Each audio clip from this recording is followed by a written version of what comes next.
70 साल के बूढ़े ने एक अनाथ लड़की को खरीदा और उसे बड़ा होने के बाद शादी करने की योजना बनाई। लेकिन गांव में उनकी उम्र का अंतर बहुत ही बड़ा दिखता था, इसलिए बूढ़ा नदी के बीच में एक छोटा द्वीप खोजा और यहाँ लड़की के साथ छुपकर रहने का विचार किया। उस समय द्वीप पर कुछ नहीं था, लेकिन लड़की अभी छोटी थी और उसने सोचा कि यह शांतिपूर्ण जीवन भी अच्छा है। वह बूढ़े की मदद करने के लिए उत्सुक रहती थी। बूढ़ा नदी में मछलियां पकड़ता और वह पास ही राशन और पानी तैयार करती थी। उनका साथ असाधारण रूप से सामंजस्यपूर्ण था।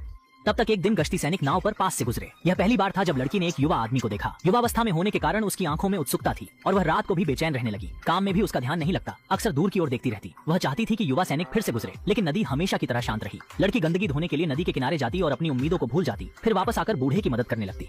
कुछ दिनों की मेहनत के बाद छोटी झोपड़ी आकार ले चुकी थी, बस छत पर घास डालनी बाकी थी। काम खत्म करने के बाद लड़की हमेशा की तरह नदी किनारे सफाई करने जाती। तब आखिरकार सैनिक आ ही गए। वे नदी किनारे गीली लड़की को एकटक देखते रहे।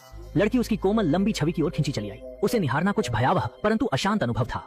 वह लकड़ी के घर में वापस छिप गया। बुजुर्ग को पता था कि वह दूरी बनानी चाहिए, तो उसने अधिक नहीं बोला, परंतु लड़की और ज्यादा उदास हो गई। वह नदी के किनारे खड़ी रहती। जब लकड़ी का घर ठीक हो गया तो बुजुर्ग ने खेती शुरू कर दी। वह स्वावलंबी होना चाहता था। लड़की ने बुआई में सहायता की। तभी आकाश में बिजली कौंधी और भीषण तूफान ने उन्हें लकड़ी के घर में कैद कर दिया। दोनों आग के समक्ष बैठ गए, पर मेहनत से उगाई गई फसल नष्ट हो गई।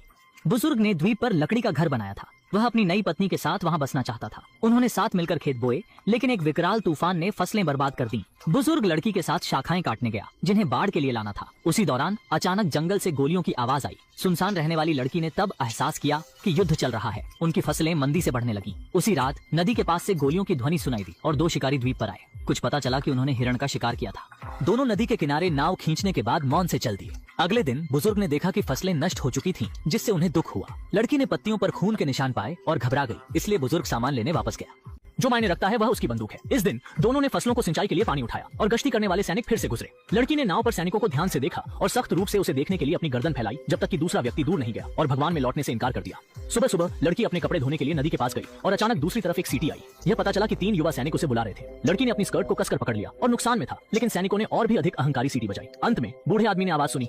तुरंत वृद्ध ने लड़की को वापस बुलाने का इशारा किया और उसे रोकने के लिए बंदूक के साथ नदी पर पहुंचा। यह देखकर सैनिकों में से कोई नहीं रुका। वृद्ध ने लड़की की ओर गर्व से मुस्कुराया, लेकिन लड़की प्रसन्न नहीं थी। उसी रात लड़की ने 3 घटनाओं का समाधान करने का निर्णय किया और अचानक चावल के खेत से एक आवाज सुनी, जिससे वो भयभीत होकर वापस भाग गई। अगले दिन जब वह जलाऊ लकड़ी ढूंढने गई तो चौंक गई जब उसने मकई के खेत में एक घायल सैनिक को बेहोश पाया। लड़की और वृद्ध ने सैनिक को उसके लकड़ी के घर तक पहुंचाया। लड़की को युवा सैनिक से मिलने का अवसर मिला, लेकिन वृद्ध ने जल्दी से उसे बाहर कर दिया और लड़की अनिच्छा से देखती रही।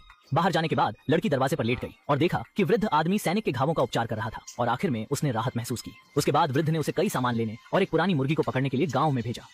सामान पहुंचाते ही उसे वापस किया गया। यह सुनिश्चित किया कि वह सैनिकों से नहीं मिलेगी।